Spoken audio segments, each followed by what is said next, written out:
আসসালামু আলাইকুম দর্শক শ্রোতা। যুক্তরাষ্ট্রে যিনি বসে আছেন তিনি হচ্ছে পাগলা ঘোড়া। সেই পাগলা ঘোড়ার সাথে পাঙ্গা নেওয়া প্রত্যেক বিশ্বের কাছে একটা বোকামো ছাড়া কিছুই না। যুক্তরাষ্ট্র ডলারের মান যেখানে হু হু করে দিন দিন বাড়ছে, বর্তমানে অবশ্য কিছুটা কম, সেখানে পুরো দেশের রপ্তানির পিছনেই তারা বিভিন্ন রকমের শুল্ক বসিয়েছে এবং সেটা বাংলাদেশের ক্ষেত্রেও প্রযোজ্য হয়েছে 35% শুল্ক। এই শুল্ক নীতি যুক্তরাষ্ট্র বাংলাদেশের জন্য কতটা বিপদজনক হতে পারে সেটাই জানাবো আজকের এই ভিডিওতে। যুক্তরাষ্ট্র বরাবরই বলে আসছে যে চীনের সঙ্গে তোমরা দূরত্ব কম রাখো, নয়তো তোমারও পোশাক রপ্তানি শুল্ক খাত 35% থেকে 50% করে ফেলব।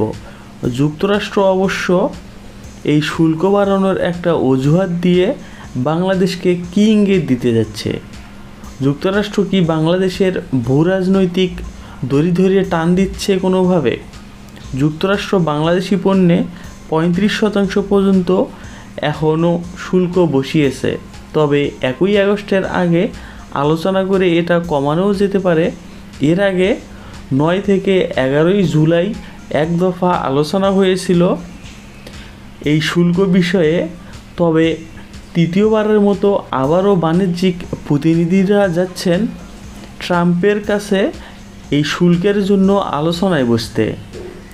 এই আলোচনার আড়ালে কৌশলগত সত্যগুলো হলো, শুধু বাণিজ্যিক না, যুক্তরাষ্ট্র চাইছে বাংলাদেশ যেন চীনের দিকে না ঝোঁকে, সামরিক পণ্য চীন থেকে না কেনে, মার্কিন নিষেধাজ্ঞা যেন সঠিকভাবে মেনে চলে, আর নির্দিষ্ট মার্কিন পণ্যে একচেটিয়া শুল্কমুক্ত সুবিধা দেয়। এই শুল্কের ফলে বাংলাদেশ কী হারাতে পারে?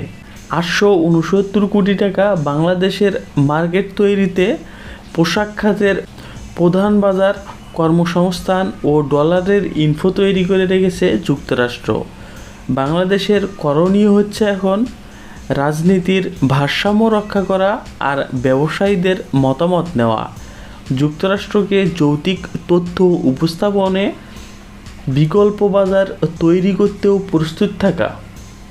এখন যুক্তরাষ্ট্র হচ্ছে ব্যবসায়িক বাণিজ্যের মাফিয়া।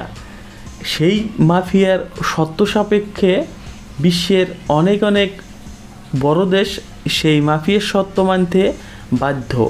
সেখানে বাংলাদেশ তো নিছকই একটি পোশাক রপ্তানিতে যুক্তরাষ্ট্রের কাছে রীতিমতো হাত পেতে ভিক্ষা নেয়।